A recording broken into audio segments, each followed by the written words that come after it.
Porque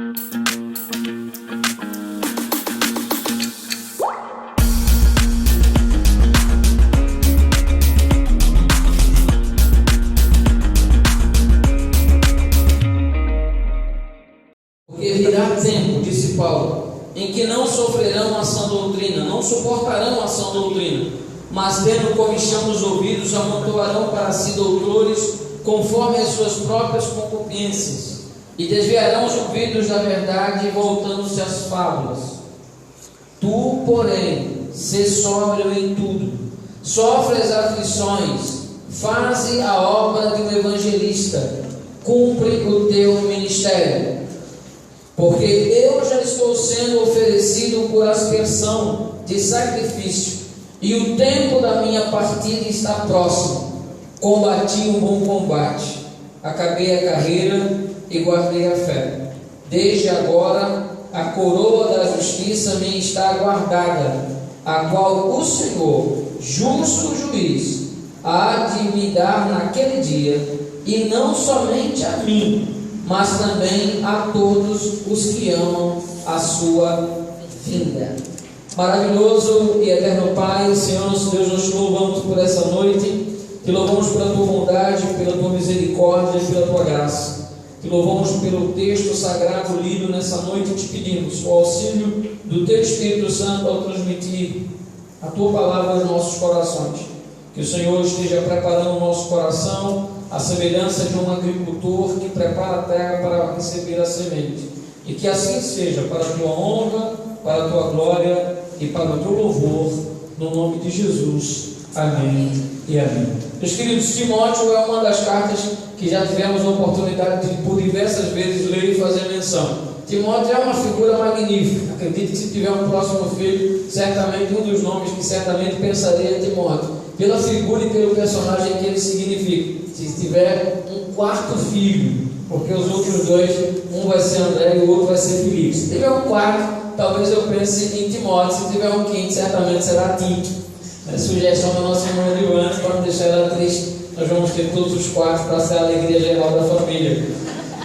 Mas o texto que nós lemos, meus queridos, é um texto que marca muito a vida do homem de Deus chamado Timóteo, e é um texto que mexe muito com o nosso coração, porque esse personagem, que desde muito cedo me identificava bastante com Timóteo, pelo fato de ser um jovem, ele enfrentar algumas lutas e dificuldades, e como jovem também enfrentava, e ainda enfrentamos no dia de hoje. E essas duas cartas que o apóstolo Paulo escreve a Timóteo são duas demonstrações do amor, do cuidado, do zelo que o apóstolo Paulo tinha para com esse seu filho na fé, Timóteo. A introdução, um pouco da sua biografia, já tivemos, acredito que há 15 dias atrás, a oportunidade de parar um pouco para pensar. Seu pai era grego, sua mãe e a sua avó judias, e elas eram mulheres tementes ao Senhor, piedosas, e de uma fé tão elevada que chamava a atenção do apóstolo Paulo, que inclusive influenciou a vida de Timóteo. E Paulo faz menção disso, de que a fé que habitava na sua avó e na sua mãe agora estava habitando também no coração de Timóteo. Acredito que a sua avó e a sua mãe, Eunice e Lode,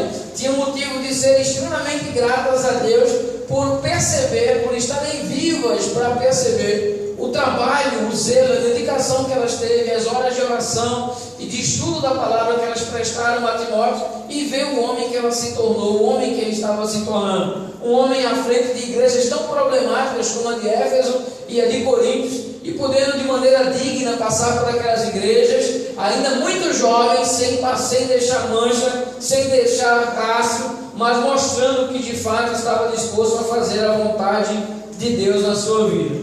O momento em que essa carta foi escrita foi o momento em que Paulo estava na prisão em Roma, o momento em que aquele homem de Deus chamado Paulo se encontrava preso, à espera de um julgamento, e à espera não de um julgamento que poderia fazer com que ele passasse mais alguns anos na cadeia, ou que pudesse ganhar a sua liberdade. O apóstolo Paulo estava à espera de uma execução, e ele tinha convicção que ele seria executado. Fica claro no versículo de número 6, quando ele diz a esse respeito, que ele tinha certeza que a sua partida estava próxima. A certeza da partida de Paulo não é que ele iria ser libertado e iria poder voltar para ser libertado de Roma e voltar para Jerusalém, ou para um outro local onde ele podia fixar a residência e e assim continuar propagando o Evangelho. A certeza de Paulo com a expressão está próximo à minha partida era a certeza de que os seus dias estavam chegando ao fim, de que de fato ele seria sentenciado pelo juiz iníquo e ímpio, e que o resultado desse julgamento seria que ele seria a pena capital, de que ele seria executado, como de fato aconteceu.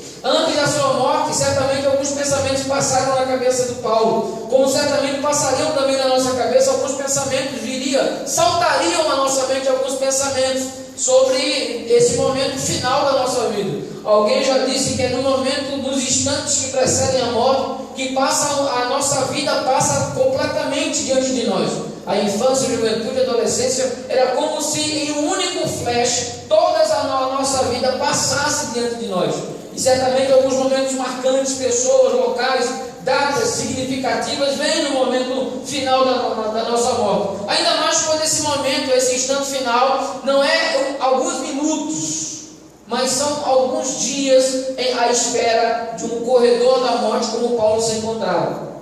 Naquele momento final da vida de Paulo, não houve espaço para murmuração.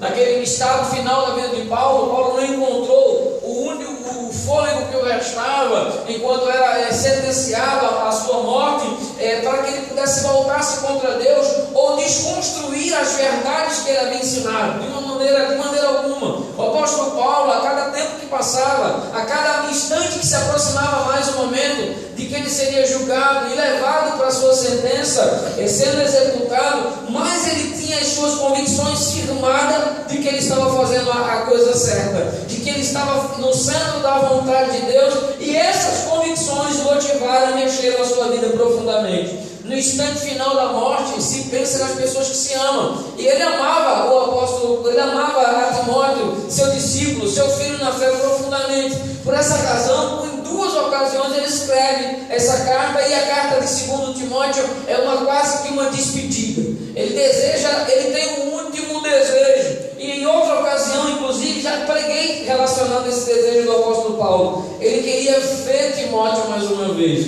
ele queria mais uma vez poder abraçar Timóteo, poder olhar nos olhos, e eu imagino quantos conselhos o apóstolo Paulo não tinha para dar a Timóteo antes da sua partida, antes que ele viesse ser executado.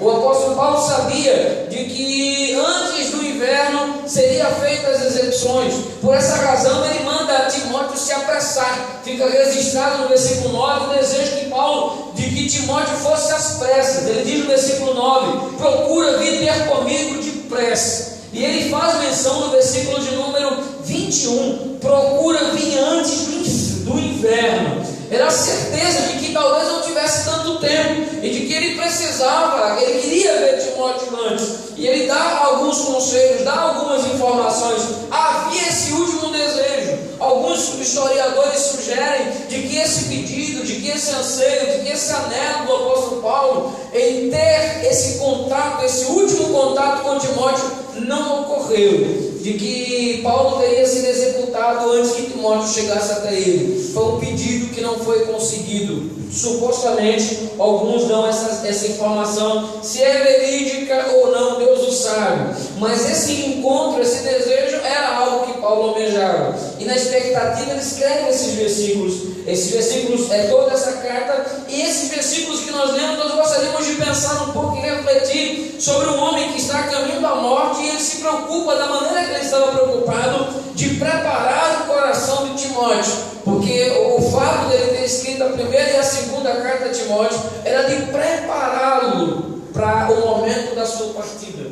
Era o amor, o zelo que Deus tinha dado no coração dele, de que ele entendesse o momento que ele estava prestes a viver. Esse cuidado, esse zelo é descrito no versículo de número 5, quando Paulo vai dizer: mas tu, se sóbrio em tudo, sofre as aflições, faz a obra de um evangelista, cumpre o teu ministério. Que coisa maravilhosa, que coisa fantástica o apóstolo Paulo diz para Timóteo. E eu acredito que o apóstolo Paulo, ele, embora termine muito bem esse versículo 5, faz a obra de um evangelista, cumpre o teu ministério, mas diante dos desafios que Timóteo enfrentava, não era um desafio fácil, não era uma missão fácil cumprir, levar o ministério até o fim e fazer a obra de um evangelista, anunciar a verdade, chamar as pessoas ao arrependimento. Então esse versículo de número 5 mostra de como seria duro para Timóteo cumprir a sua missão. É por essa razão que ele começa dizendo: olha,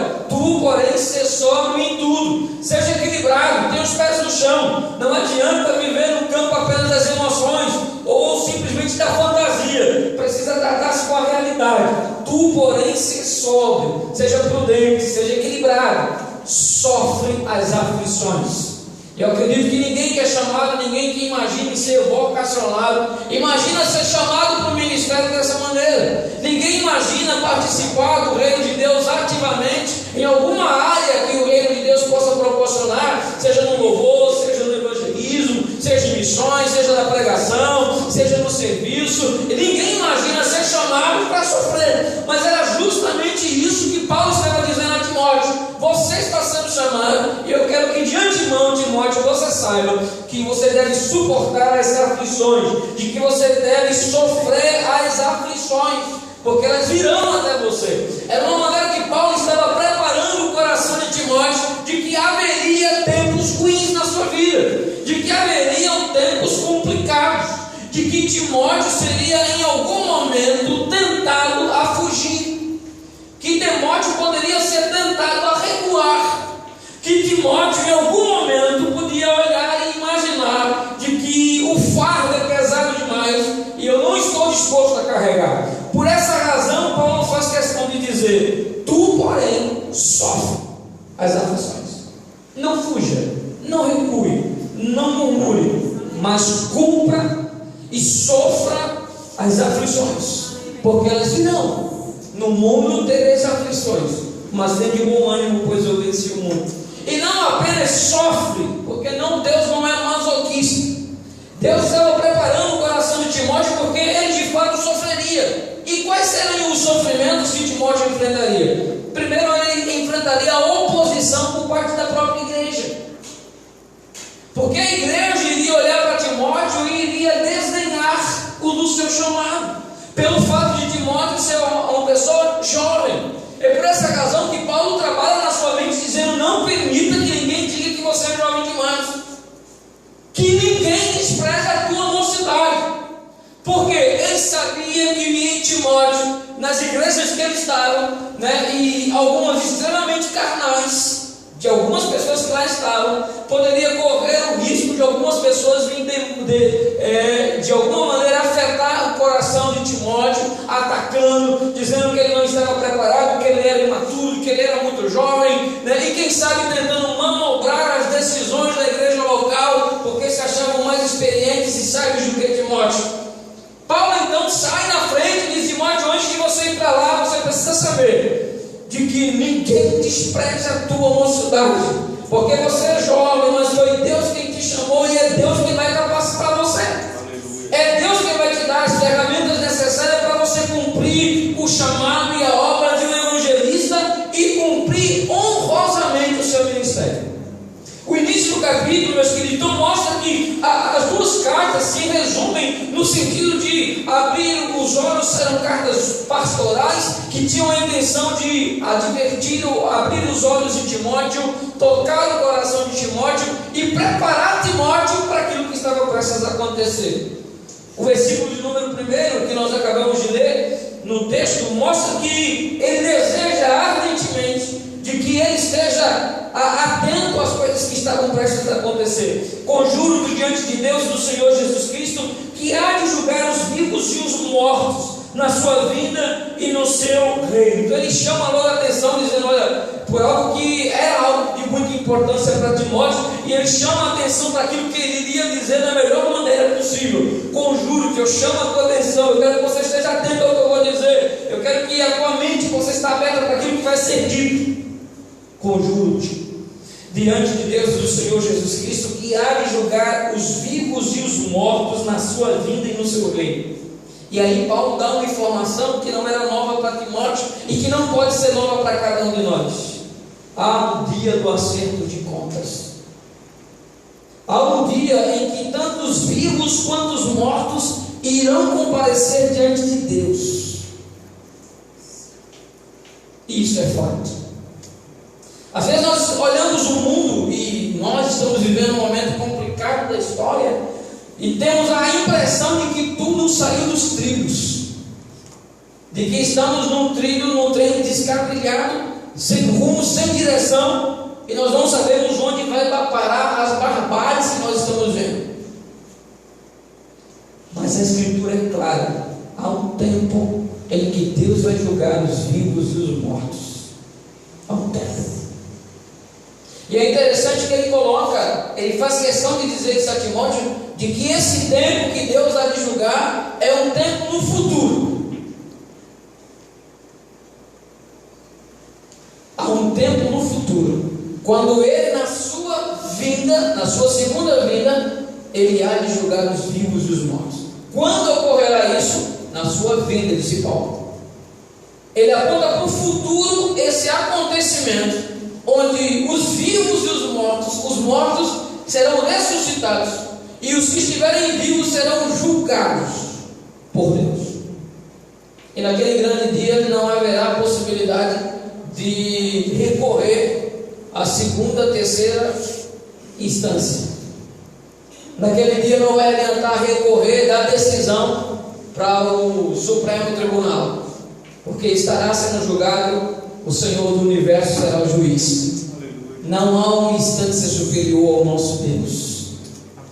E a verdade que o texto nos apresenta é que tanto os mortos quanto os vivos serão julgados de acordo com as suas palavras, das suas obras, com as suas ações, como o próprio texto de Apocalipse vai nos fornecer, mas que esse dia ocorrerá. E de que essa sensação, muitas vezes, que nos deixam indignados diante de algumas coisas, diante das barbáries que vemos atualmente nas manchetes de jornais, que nos dão indignação, devem ser satisfeitas com a certeza de que nada vai ficar impune diante de Deus. Deus conhece as intenções do coração de todos. Deus pesa a intenção de todos. E embora a justiça, por diversas vezes, não vá dar a correção necessária, ou não terá as ferramentas necessárias para fazer a execução devida, por ausência de prova, mas o nosso Deus, Ele é eterno. Seus olhos são como chamas de fogo. Ele conhece o nosso deitar e o nosso levantar. Ele não vai julgar possibilidades, Ele vai julgar fatos. Fatos baseados nas intenções do coração do homem. Ele continua dizendo a Timóteo que diante dessa realidade de que haverá um dia do julgamento, um dia do acerto de contas, era necessário que Timóteo então se levantasse como um atalaia, como um sentinela, como alguém que estivesse disposto a avisar acerca do perigo, porque a expressão atalaia, sentinela, utilizada lá em Ezequiel, traz no seu conteúdo, traz no seu significado justamente aquele que avisa, aquele que alerta, aquele que vê o perigo distante e faz com que aqueles que estão sem terem a visão possam terem o conhecimento de que estão correndo perigo. Ele vai dizer: você deve pregar, inste tempo e fora de tempo, repreende, exorte. Então, apesar do desafio que esperava Timóteo enfrentar, que era certo que Timóteo iria enfrentar, mas o Senhor dá a certeza de que Timóteo seria levantado e deveria ser levantado como um atalaia, de que ele não poderia se calar em meio aos desafios e que ele deveria pregar com toda a longanimidade, com toda a paciência, sendo extremamente paciente com aquelas pessoas, com seus ouvintes, e que pregasse a doutrina, e que exortasse, repreendesse, confrontasse. Então nós começamos a observar que como era diferente o chamado do dom da palavra para Timóteo, daquilo que se observa muitas vezes nos dias atuais. Na verdade, boa parte daqueles que que lotam os auditórios dos nossos dias, eles não estão utilizando em momento algum as expressões que Paulo utiliza nesse verso. Quando pregar a palavra, pregue primeiro a palavra, não pregue os seus sentimentos, não pregue os seus conceitos. As pessoas não serão alimentadas com as suas axiologias e teologias pessoais. As pessoas serão alimentadas com a palavra. Pregue a palavra, e nada mais e nada menos. Pregue a palavra, tempo e fora de tempo, repreenda, exorte. Tudo que as pessoas não querem, boa parte das pessoas atualmente naquela época não desejavam, era alguém que confrontasse. Porque como é fácil estar e ouvir alguém que não nos confronta. Como é fácil ouvir alguém que nos encoraja, alguém que nos coloca para cima. Como é fácil ouvir alguém que nos motiva. Não é à toa que culto de doutrinas estão esvaziados e palestras de autoajuda são grandes auditórios, multidões. Os vídeos, as palestrantes na área motivacional têm lotado auditórios, porque as pessoas se sentem bem em ouvir dicas de como elas podem melhorar, sem que elas sejam confrontadas à luz da palavra de Deus. E Paulo chama Timóteo à compreensão de que ele estava sendo chamado para exortar e para repreender. Interessante. As pessoas querem, e se você deseja ser um pregador que ganhe aplausos, né? Aqueles que desejam pregar, que gostam de pregar, conseguir aplausos da multidão, jamais vai ser conseguido aplausos da multidão com exortações bíblicas e centradas. Não haverá aplausos, não haverá delírios, não haverá expressões de júbilo e louvor quando se repreende. Se você deseja animar o auditório, o seu enredo deverá ser outro. Qual é o enredo de alguém que deseja animar o auditório? É o versículo de número 13. Virá tempo em que não sofrerão não suportarão a sã doutrina. Virá tempo em que a verdade, que a palavra de Deus não terá mais valor, não terá interesse. As pessoas não desejarão ouvir a sã doutrina. E por que não desejarão ouvir? Porque a sã doutrina confronta. A sã doutrina me traz a razão dos meus pecados. A sã doutrina me levará a compreender de que existem áreas na minha vida que precisam ser mudadas e transformadas para que Deus de fato possa ser glorificado. Não suportarão a sã doutrina porque não tem interesse em colocar Deus em primeiro lugar nas suas vidas. Entre tantas outras possibilidades que nós poderíamos abrir para entender, haverá um tempo em que não suportarão a sã doutrina. Mas ao contrário de que ouvir a sã doutrina porque vai ser confrontado, haveria uma tendência de Paulo nesse tempo. E o tempo seria que eles não suportariam a sã doutrina, mas amontoarão para si doutores, segundo os seus próprios desejos, segundo as suas próprias maneiras, a sua própria maneira de achar, segundo uma mensagem que de alguma forma os favorecesse, uma mensagem que não os confrontasse, uma mensagem que fizesse com que eles pudessem sair das suas reuniões, dos seus cultos, das suas palestras melhores, animados, encorajados, mas não confrontados a mudar de vida e mudar de atitude. Eles não desejarão ouvir a sã doutrina, mas amontoarão uma multidão de doutores, de sábios aos seus próprios olhos, que desejarão ensinar muitas coisas que não serão verdades, princípios que não os conduzirão para a centralidade bíblica e para viver a realidade do Evangelho de Cristo. Ele vai dizer que o conteúdo dos ensinos desses doutores acabarão por desviar os ouvidos da verdade de muitos, no versículo de número 4, e acabarão voltando com que esses doutores, aos olhos dessas pessoas, iriam acabar conduzindo as pessoas a acreditarem em fábulas, em verdades, justamente em verdades, fantasia, pontos que não há sustentação, que não conseguimos encontrar, apesar de doutores defenderem, não conseguem encontrar raízes na Escritura.